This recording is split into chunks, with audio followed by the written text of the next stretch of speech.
Hello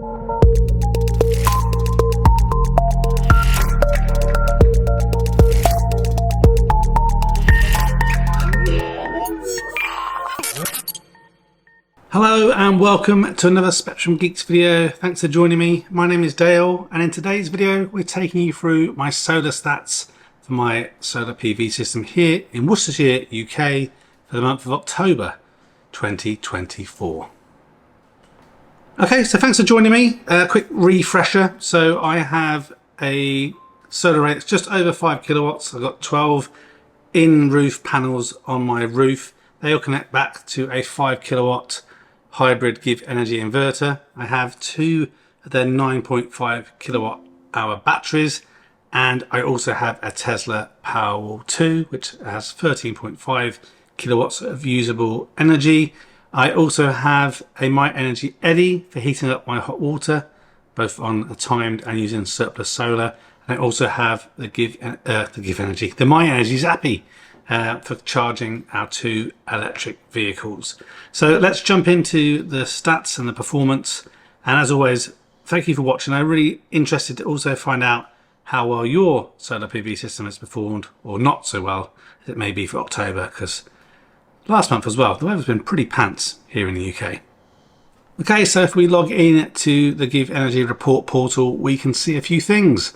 So for October, the solar generation was only 279.66 kilowatt hours.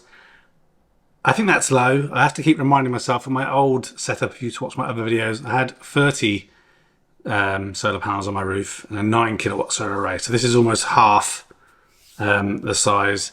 So yeah, 279.66 kilowatt hours generated. 166.15 kilowatt hours of that went to powering the home. When it says powering the home though, that also includes things like charging up the cars, heating the hot water, and the Powerwall, but not the GivEnergy batteries. And 96.92 kilowatt hours of that energy went into charging the GivEnergy batteries. And we were actually away for a week during October, which is why you see 16.59 kilowatt hours of energy going back to the grid, which we get paid for because we're on Intelligent Octopus Go, and we also get paid that 15 pence per kilowatt hour that we export. If you are interested in moving to Octopus Energy, then please consider using my link. There's a little information down here, also information in the description as well. If you sign up with my link, I do get £50 credit, but so do you get £50 credit towards your bill. Okay, so if we look to see what else happened with that solar, you see the little energy flow graph that you get with GivEnergy. You can see most of our energy did come from the grid, both going into the home and into the batteries. But we did use 544.69 kilowatt hours of energy from the GivEnergy batteries. And we'll look at the Powerwall in a moment. And you always get this grid balancing thing, which is why you see a little bit of energy going back to the grid. And then for home, we pulled in 1,261.24 kilowatt hours of energy into our house from the grid. So 803.96 kilowatt hours of energy went into heating hot water, charging the cars, and also a bit of Powerwall charging. And then 457.28 kilowatt hours of energy from the grid went into charging the GivEnergy batteries. Now that is a lot of energy. If you've not watched the channel before, as mentioned already, we've got pretty much everything now onto electric. As you can see behind me, there's a video to come. We now have air-to-air heating and cooling in the majority of the house. Obviously that uses some electricity, but no longer using gas.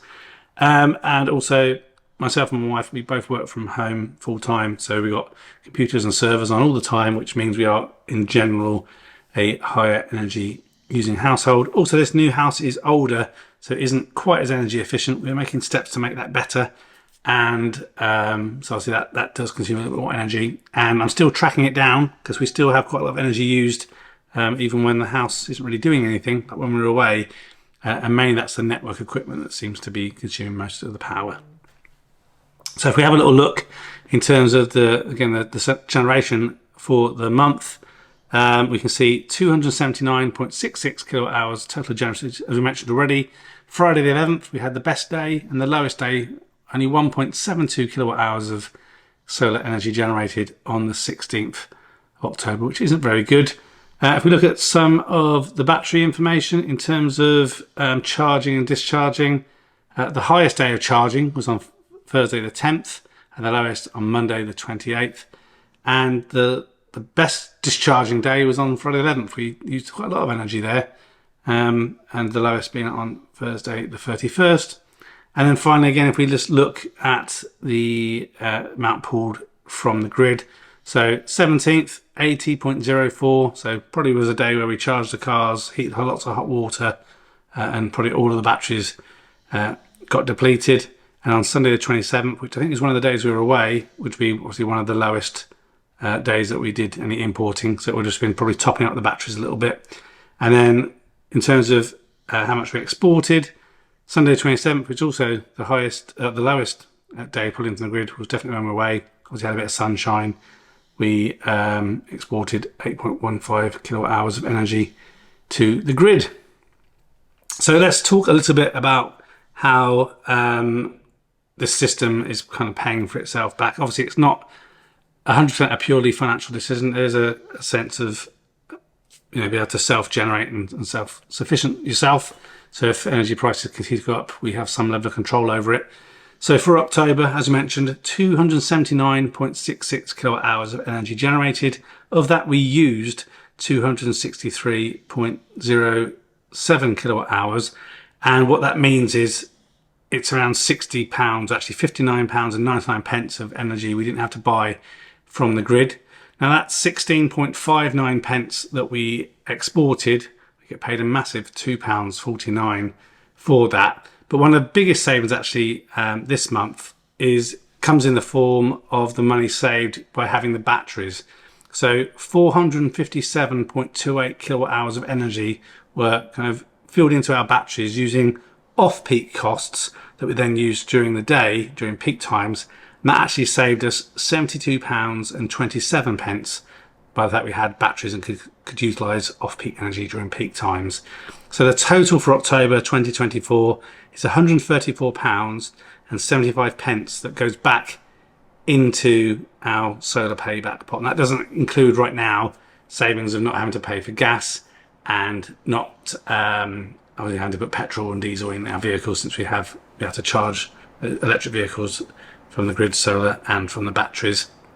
Another thing that's going to be interesting in the coming months for me, as mentioned, you can probably hear it kicking in. Now we've moved mostly to air. I'm also still looking at the infrared panels again for some of those other rooms. When I first bought this house 2 years ago, the gas usage, which was for heating and for cooking, so a very inefficient boiler, an old Arga that was gas powered. The first month, so the month of November, which would be obviously next month, the house used £326 alone in just gas.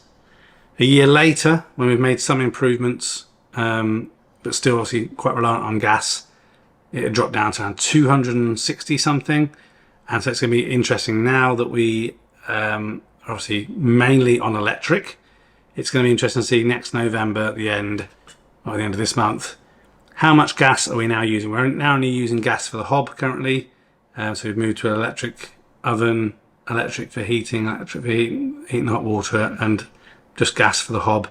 How is that going to have helped with our savings? So keep you tuned in on that as well. That'll probably come in a video related to air. And then finally, just a couple of things in terms of the other usages. So as mentioned, with the Powerwall, that's not shown in those previous stats. So we put 147.1 kilowatt hours of energy into the Powerwall 2, and we got 121 kilowatt hours of energy out of it. That is a combination of direct grid to the Powerwall charging, and we are experiencing some AC to DC losses with the GivEnergy batteries kind of emptying themselves into the Powerwall 2. But again, I'm going to cover that a little bit another video, not too distant future, looking at how the AC and DC batteries work together, specifically with the Powerwall 2. Then in terms of heating hot water, we put 171.1 kilowatt hours of energy into heating our hot water for the month. And then car charging, 499.2 kilowatt hours of energy went into charging our 2 electric vehicles. So hope that helps. Hope it's a little bit of interest into kind of how the solar setup is performing here in Worcestershire, UK. Obviously help compare and contrast to your own system, but also if you're thinking about getting solar, having a rough idea of what things look like. Obviously I don't have the previous stats anymore unless you look back at the old videos from my old system, but it feels like it's been a pretty naff couple of months. So we'll see what November brings. And I remember in the past cooking my Christmas dinner on Christmas Day with solar. So we'll see what this year brings. But thank you very much for watching. Please like and subscribe if you enjoy the content and you like this video. It'd be much appreciated. Thank you very much for watching. Take care of yourself. Until next video, hope to see you in the future. Goodbye for now.